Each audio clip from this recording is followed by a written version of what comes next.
मांगे गुरु शुक्राचार्य ने रोका, ये भगवान विष्णु छलिया है। उन्होंने कहा अरे गुरुदेव, जिन भगवान के दर्शन के लिए ऋषि मुनि तपस्या करके मर के चले जाते, झाई देखने को नहीं मिलते, आज वो भगवान विष्णु हमारे यहाँ भिक्षुक बन के पधारे हैं।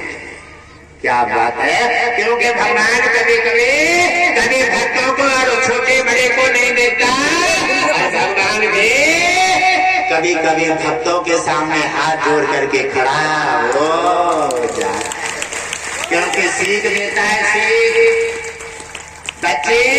बच्चों को सीख देते हैं, जैसे तुम करोगे वैसे ही बच्चे करेंगे। हमारे समाज में आकर के उन्होंने देखा, जब हम मांग लेते हैं और 3 पैग में तीनों लोग नाप लिए, आधा पैग शेष बचा। अब कहने लगे ये कहां से पूरा करोगे? भगवान ने फांस लिया अहंकार खत्म करने के लिए, और फांस करके उन्होंने कहा लेकिन कभी भी भगवान बांटने वाली थी, लुटाने वाले की कभी हार नहीं होने देते। नारायण, आपसे मैं बीच में बोलने के लिए क्षमा चाहूंगा, लेकिन हमारे सहयोगी कुछ और रह गए हैं जो हमारी गाड़ी चलाते हैं, हमारे भाई। मैं चाहूंगा कि थोड़ी कृपा उन पे भी हो। देखो भंडारा कहीं उन्हें ये ना लगे कि हम परिवार से अलग कर दिए, तो आइए, मैं चाहूंगा जितने भी हमारी गाड़ी वाले वो भी आ जाए। आइए भैया, आप भी हमारा परिवार है, आ जाइए। आगे अपना मौका लीजिए।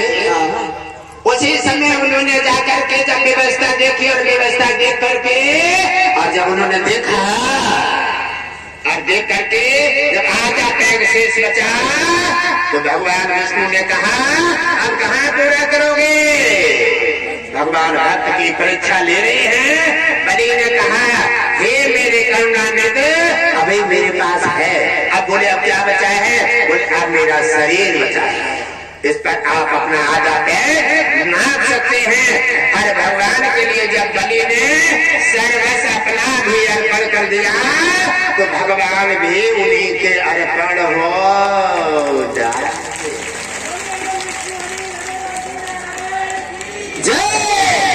बांटने की आदत डाल लो प्यारे।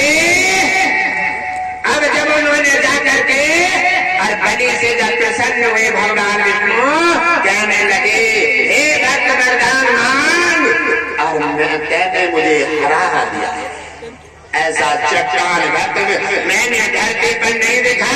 अब मांगना चाहता मांग ले, मैं तेरे से प्रसन्न हूँ।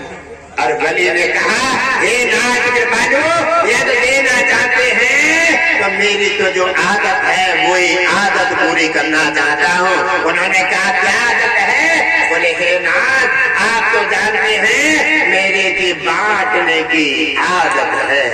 बोले क्या चाहते हैं? बोले मैं 24 घंटे अभी दान और करना चाहता हूँ।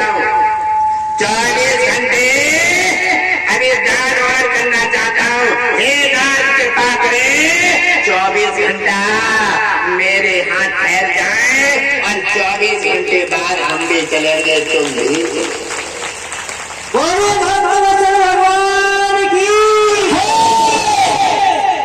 भगवान विष्णु ने कहा हे राजा बलि, अरे तने ये क्या मांगा है? 24 घंटे नहीं, अगर तू मुझे पूरे जीवन को भी मांग ले, तेरा जैसा भक्त मेरे पर समर्पित हो जाता है, मैं उससे कोई भी पक्षपात नहीं करता। भगवान विष्णु ने वरदान दे दिया, तथास्तु ऐसा ही होगा। अब राजा बलि के दरवाजे पर भगवान विष्णु एक घोड़ा डाल दिया और वहीं पर बैठ गए और राजा बलि दान बांटना, खैरात लौटाना शुरू कर दिया। जो आ रहा है और वो ही देते जा रहे हैं। अरे मेरे प्यारे भक्तों, बांटने की आदत डाल दो, दुनिया में कुछ नहीं बचा है। जो तुम हाथों से बांटोगे, हाथों से दान करोगे, हाथों से खिलाओगे, हाथों से पिलाओगे, और वाणी से भजन अच्छे वाणी बोलोगे, यही तुम्हारे साथ जाए।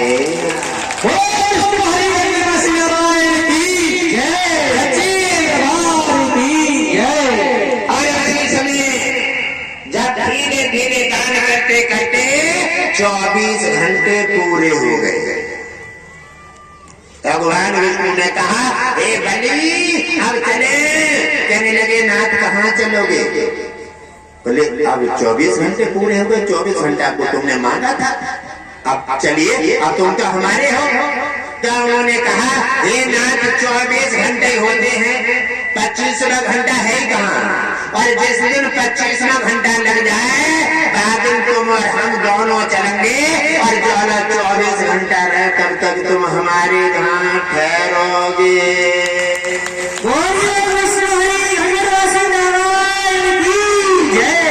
भगवान विष्णु प्रसन्न हुए, कहने लगे, वाह, तेरा कहने तो मेरा डांड काट दिया, लेकिन तेरा तांसा मेरे से नहीं कटा।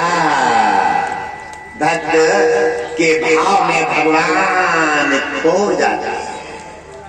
और जब उन्होंने कहा, और जब 24 घंटे में साधन नहीं मिला, और कहने लगे, अब तो उनकी कुटिया पर बैठे देख रेख कर रहे हैं, और राजा बलि रातों दिन खैरात लुटा रहे, क्योंकि लक्ष्मी की कृपा थी, जो मांगते थे वो बांटते थे, हीरा जवाहरात।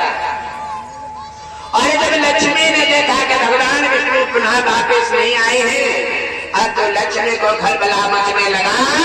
उसी समय लक्ष्मी देवर्षि नारद के द्वारा जानकारी लेती है, और उन्होंने जानकारी दी, लक्ष्मी एक सादा नारी का रूप धारण करके धरती पर पधार जाता।